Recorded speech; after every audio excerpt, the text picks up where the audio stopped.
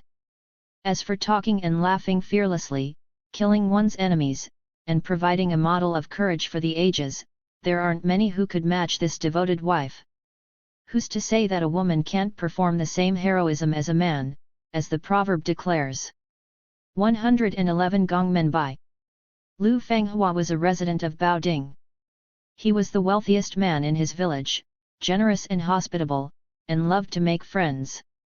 If people were in need, he was anxious to help them, regardless of the expense. Every time guests and friends wanted to borrow money from him, he never refused them, and he never asked them to repay it.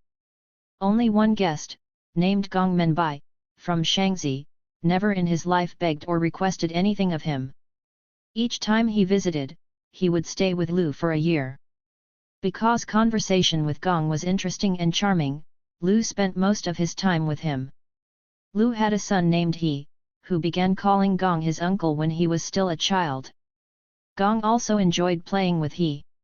Whenever he returned home from school, Gong would pull up tiles from the floor and they buried pebbles under them, laughing as they pretended they were burying golden treasure. They did this in the 5 main rooms of the house, digging and hiding them almost everywhere. Other guests laughed at Gong's childish behavior, but Gong never minded what they said about him, and Lu was so very fond of him that he felt closer to him than to anyone else. As more than 10 years passed, the family's wealth gradually began to diminish till it could no longer support the many guests and their demands, and consequently the visitors became fewer and fewer over time. A group of some 10 or so, however, continued to come to chat and drink through the night, as usual. In Liu's old age, the family's fortunes declined even further till they had to sell off their farmland for the funds to provide dishes for their guests.